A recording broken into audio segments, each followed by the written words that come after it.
Alhamdulillah alladzi arsala rasulahu bil huda wa dinil haqq liyudhhirahu 'ala ad-dini kullih wa kafa billahi shahida. Asyhadu an la ilaha illallah wahdahu la syarika lahu wa asyhadu anna Muhammadan 'abduhu wa rasuluhu sallallahu ala alihi wa sahbihi wa sallama tasliman mazida ma ba'd. Alhamdulillah, kita lanjutkan pembahasan kita iman kepada para malaikat. Dan juga setiap malaikat itu memiliki nama yang diantaranya kita ada yang kita tahu dan ada diantaranya tidak diketahui. Ada para malaikat yang namanya kita ketahui dan ada yang tidak kita ketahui. Dan ada yang kita ketahui namanya, nama untuk satu malaikat, dan juga ada untuk nama kelompok dari kelompok malaikat, seperti malaikat Jibril, seperti malaikat Mikail, seperti malaikat Israfil. Tiga ini adalah nama yang Allah Subhanahu wa taala berikan kepada tiga malaikat masing-masing. Tapi kalau yang lainnya itu ada beberapa malaikat yang namanya itu nama kelompok, seperti malaikat Zabaniyah, seperti malaikat Maut, malaikat Munkar wa Nakir. Ini adalah sebuah nama kelompok dari malaikat tertentu. Dan juga kita tahu ada beberapa amalan-amalan malaikat atau tugas-tugas malaikat.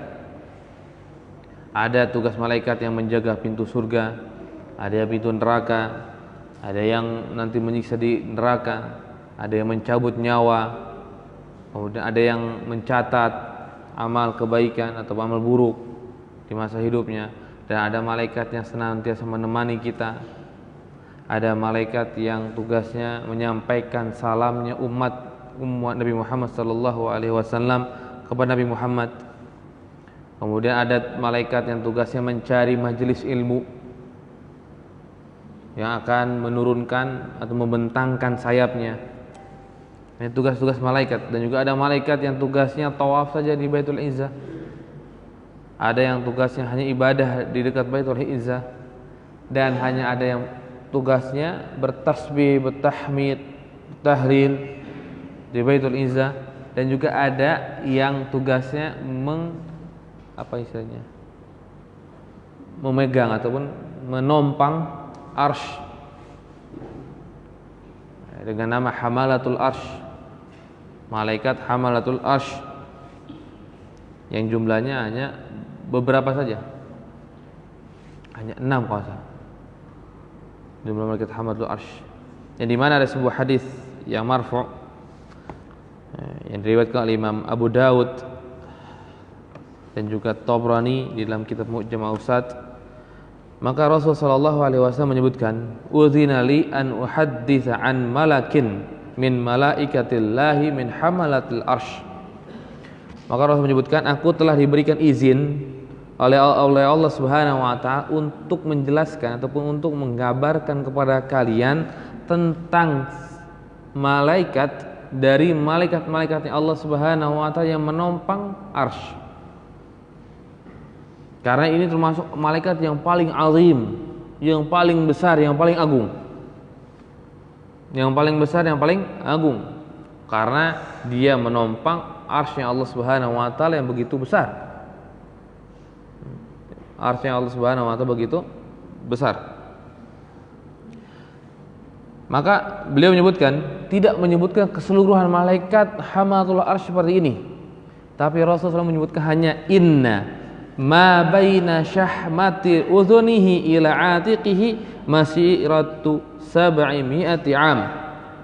Maka antara syamahatil udhun, bawah telinga, apa istilah ini namanya? Ini daun telinga kan, daun telinga paling bawah lah ya, yang biasa dipakai buat tindik perempuan. Nah, dari syamatul udhun sampai atik. Atik ini pundak. Cuman hanya posisi cuma 5 jari, 6 jari. Ya, 6 jari atau 7 jari lah. Kalau kita Kurang lebih seperti itu. Di sini Rasul menyebutkan cuman hanya segini yang sangat pendek. Maka kata Rasulullah masiratu sab'i mi'ati am. Jaraknya seperti perjalanan selama 700 tahun. Allahu Akbar. Begitu besarnya malaikat hamalatul arsy. Malaikat yang menompang arsy-Nya Allah Subhanahu wa taala. Di antara jarak yang sangat dekat dari ujung telinga sampai pundaknya itu saja sekitar 700 perjalanan, 700 tahun perjalanan. Begitu besarnya malaikat hamalatul arsy. Maka ketika kita mengimani malaikat dengan keimanan yang baik, keimanan yang benar, apalagi kita mengetahui tentang secara mendetail tentang permasalahan iman kepada malaikat, maka kita akan mendapatkan sebuah samarah, sebuah buah yang begitu manis, yang begitu manis dari beriman kepada malaikat. Walaupun kita tidak pernah melihat malaikat, walaupun kita tidak pernah melihat malaikat, dan juga kita tidak pernah merasakan malaikat, kehadiran malaikat, kita nggak merasakan kehadiran malaikat. Rasulullah SAW itu bisa merasakan karena kadang diperlihatkan oleh Allah Subhanahu Wa Taala. Ketika perang Badar, Rasul melihat para malaikat turun. Tapi kita tidak pernah melihat seorang malaikat pun. Tidak pernah di antara kita yang pernah melihat satu saja malaikat dari malaikatnya Allah Subhanahu Wa Taala. Yang dimana Allah Subhanahu Wa Taala menyebutkan wa ma ya'lamu junuda rabbika illahu, tidak ada yang mengetahui tentang berapa jumlah pasukan Allah. Maksudnya sini malaikatnya Allah kecuali hanya Allah Subhanahu Wa Taala, saking banyaknya malaikat. Karena 70.000 malaikat senantiasa datang ke Baitul Izzah dan tidak ada Baitul Ma'mur yang tidak pernah kembali lagi. Ya, setiap harinya itu bertambah 70.000. Kita walaupun dengan segitu banyaknya, satu pun gak pernah kita lihat. Maka apa kira-kira samarahnya? Apa kira-kiranya buahnya dari kita beriman tentang itu? Maka disebutkan oleh para ulama, yang pertama adalah yuqawwil iman. Kita akan menguatkan iman kita kepada Allah, akan menguatkan iman kita. Senantiasa ketika kita ingin bertindak, kita ingat ada malaikat yang catat, ada malaikat yang mempersaksikan, ada malaikat begini dan begitu. Akan menguatkan iman kita. Kemudian juga yang kedua, akan memberikan sebuah waris yang sangat indah. Dari apa? Dari ta'zimnya kita kepada Allah dalam hati kita. Maka semakin besar iman kita kepada malaikat, maka semakin besar ta'zim kita kepada Allah. Semakin besarnya kita memuliakan Allah Subhanahu Wa Taala. Semakin tahu kita, semakin detail tentang malaikat, maka kita akan semakin tahu bahwa Allah Subhanahu Wa Taala Maha Agung, Maha Besar. Dan yang paling penting setelah itu adalah ketika kita ingin bermaksiat, maka kita akan berpikir-pikir. Kita akan berpikir dulu.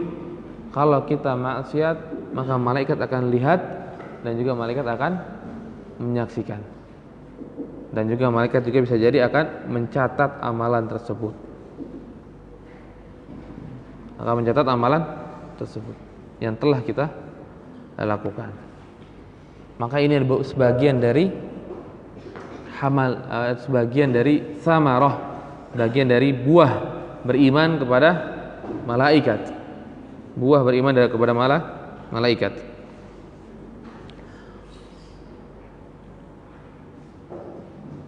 Kemudian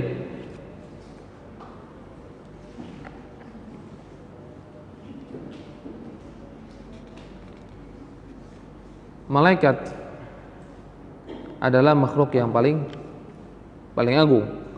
Yang tadi sudah kita katakan bahwa malaikat tidak pernah maksiat. Maka pertanyaannya, agungan mana? Malaikat Jibril dengan Rasul sallallahu alaihi wasallam?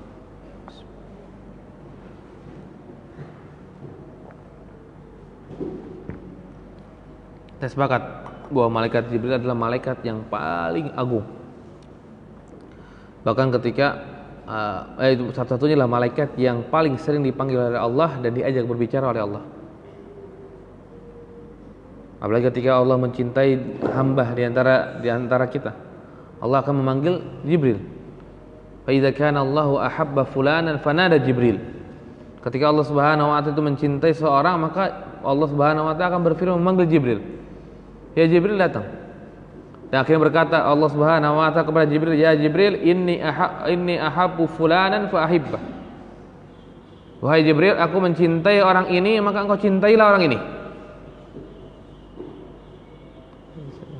Maka malaikat Jibril adalah malaikat yang paling sering diajak berbicara oleh Allah Subhanahu wa taala. Dan malaikat yang senantiasa diperintahkan oleh Allah Subhanahu wa taala. Nah, maka pertanyaan, agungan mana malaikat Jibril dengan Rasul sallallahu alaihi wasallam?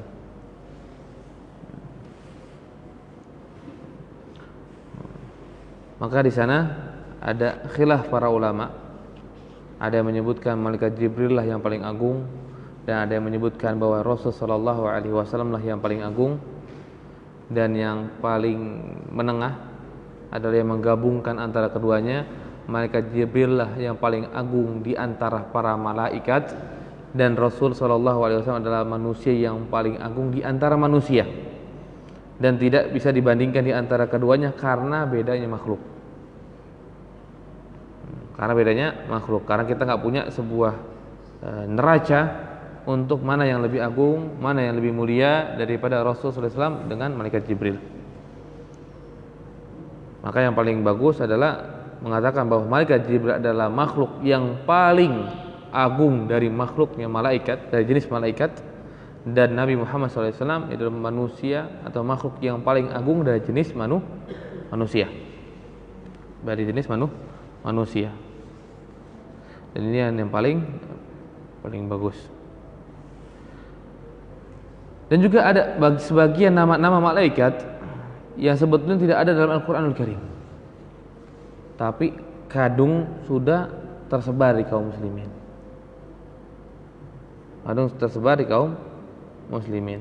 Seperti malaikat Israil, malaikat pencabut nyawa. Maka tidak didapatkan dalam Al-Qur'an dan juga hadis Nabi sallallahu alaihi wasallam terkait dengan nama malaikat Israil. Yang hanya ada dalam Al-Qur'an malakatul maut atau malaikatul maut. Hanya disebutkan malaikat maut. Maka Israil ini hanya ada dari kitab Ahlul Kitab. Dari kitabnya Ahlul Kitab. Dari Israiliyat. Kalau dari hadis dan Quran maka tidak ada malaikat Israil. Tidak ada nama malaikat Israil, tapi tugasnya ada, malaikat maut. Dan Allah Subhanahu wa taala sebutkan namanya dengan malaikat maut dalam Al-Qur'anul Karim. Kemudian yang kedua diantaranya adalah malaikat Ridwan. Malaikat Ridwan ini tidak kita dapatkan dalam Al-Qur'an dan juga hadis Nabi sallallahu alaihi wasallam yang sahih yang menyebutkan malaikat penjaga surga namanya Ridwan. Malaikat yang menjaga surga namanya malaikat Ridwan. Itu hanya dari Israiliyat, sebagaimana juga disebutkan oleh Ibnu Katsir, itu dari Israiliyat, bukan dari hadis Al-Quran dan Al-Quran ataupun hadis Nabi Sallallahu Alaihi Wasallam. Maka kita tidak bisa menetapkan itu, karena tidak ada dasarnya dari Al-Quran dan hadis Nabi Sallallahu Alaihi Wasallam. Dan mengimani nama malaikat itu termasuk dari iman kepada malaikat, termasuk iman daripada malaikat. Maka ketika ini masuk ke dalam permasalahan iman kepada malaikat, kalau tidak berdasarkan dengan Al-Quran dan hadis, maka kita tidak bisa menetapkan. Maka kita tidak tetapkan secara pasti bahwa Ridwan adalah nama malaikat penjaga surga, dan juga kita tidak bisa menetapkan juga malaikat Israil adalah malaikatul maut, karena tidak adanya hadis ataupun Al-Quran yang menjelaskan hal tersebut. Dan hal ini termasuk dari permasalahan iman kepada malaikat. Bukan permasalahan dunia, bukan hanya sekedar permasalahan nama, tapi permasalahan iman kepada malaikat. Itu mengimani nama-nama para malaikat. Mengimani nama-nama para malaikat. Dan juga ada yang namanya yang tidak kita ketahui. Dan ini jumlahnya pasti sangat banyak dan amat banyak. Karena tadi kita katakan setiap hari malaikat itu bertambah 70.000. Maka sangat banyak yang kita tidak tahu namanya. Mau nama personnya malaikat atau nama kelompoknya. Atau nama kelompoknya kita nggak tahu. Kita tidak tahu. Banyak nama-nama yang nggak tahu. Tapi kita yakini mereka punya nama. Mereka punya nama. Hanya Allah Subhanahu Wa Taala yang tahu namanya. Hanya Allah Subhanahu Wa Taala yang tahu namanya karena banyaknya dan tidak ada kabar tentang setiap nama malaikat tersebut. Setiap nama malaikat tersebut.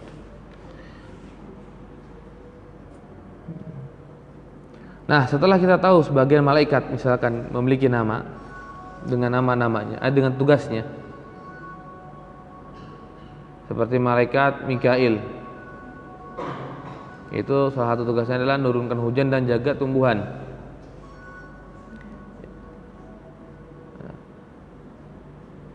Boleh enggak ketika kita tahu bahwa malaikat Mikail ini tadi penjaga tumbuhan, menumbuhkan tumbuhan. Boleh enggak kita berdoa, ya malaikat Mikail, tumbuhkanlah tumbuhan saya di rumah.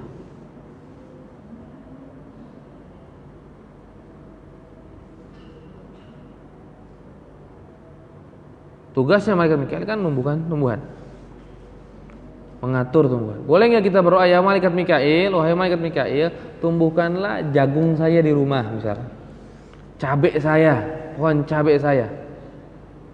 Boleh tidak? Maka jawabannya tidak boleh.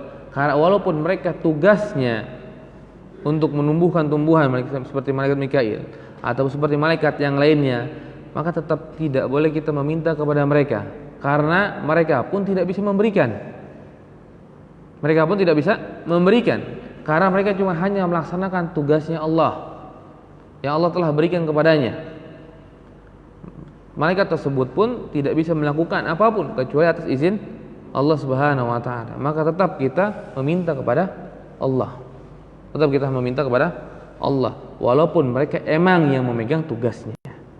Walaupun mereka memang yang memegang tugasnya. Tapi tetap kita meminta kepada Allah Subhanahu wa taala. Ataupun boleh kita minta kepada Allah, ya Allah, perintahkanlah kepada malaikat Mikail untuk menumbuhkan pohon cabai saya. Boleh? Boleh, karena kita minta kepada Allah Subhanahu wa taala. Mungkin ini yang bisa disampaikan. Selanjutnya insyaallah dalam iman kepada kitab dan para rasul dan juga yaumul akhir dan takdir, insyaallah di pertemuan yang akan datang. Sebelum ditutup mungkin ada pertanyaan yang ingin ditanyakan.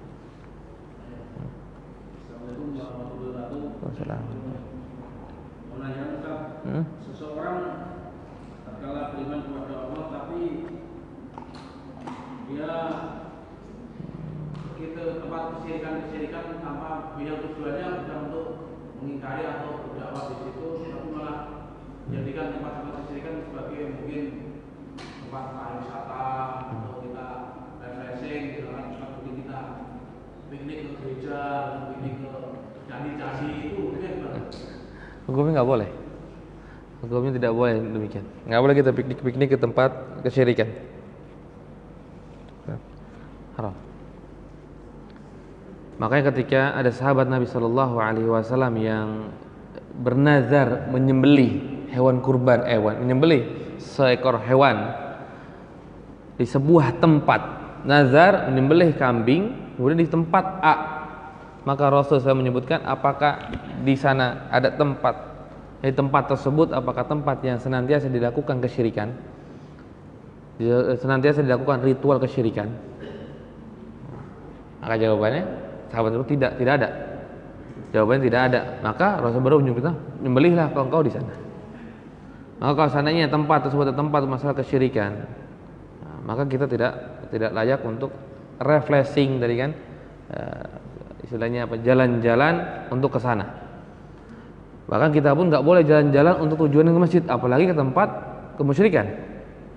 Maka harus menunjukkan la tasyaddu rihal illa bi salasatil masajid, kecuali 3 masjid. Kita nggak boleh mempersiapkan sebuah perbekalan untuk safar kecuali kepada 3 masjid. Kecuali kepada tiga masjid. Ke masjid saja kita dilarang kecuali 3 masjid ini, maka apalagi kalau seandainya emang tempatnya tempat kesyirikan. Apalagi tempatnya kesyirikan. Maka itu jauh lebih tidak boleh. Ada lagi yang ditanyakan? Ya. Masalah tadi menyebutkan nama-nama malaikat itu kan sering di pelajaran SD itu kan. Ya, nama malaikat Jalul Jibril, ada Ridwan, sebagainya itu menetapkan nama tanpa berdasarkan dengan Al-Quran dan Sunnah itu. Misalkan anak kecil itu terus niat diterapkan di masyarakat itu termasuk maksiat atau gimana? Ya. Ya, nama malaikat yang tidak ada dalam Al-Quran dan hadis Nabi Sallallahu Alaihi Wasallam, maka kita tidak boleh menetapkannya. Tidak boleh kita menetapkannya. Tapi kita boleh mengkabarkan, bilang ini Israiliyat bukan dari Al-Quran dan hadis. Karena Rasul menyebutkan haditsu an bani Israil wala haraj. Sampaikanlah dari Bani Israel dan enggak perlu berat. Tapi sampaikan bahwa ini sesuatu yang tidak ditetapkan Al-Quran dan tidak ditetapkan oleh hadis. Dan ini bagian dari keimanan. Maka kita enggak tetapkan. Dan tidak kita ingkari karena kita enggak punya ilmunya. Dan Al-Quran dan hadis enggak ada, maka kita tidak tetapkan itu. Dan tidak kita katakan malaikat penjaga surga itu sebagai ini, Ridwan, dan malaikat cabut nyawa sebagai Israel. Karena tidak ada dalam Al-Quran dan hadis Nabi Shallallahu Alaihi Wasallam. Tapi mengabarkan karena ini dari Bani Israel itu sekedar kabar aja boleh, tapi nggak boleh diimani. Diimani. Ya mungkin itu. Ada lagi yang ingin ditanyakan?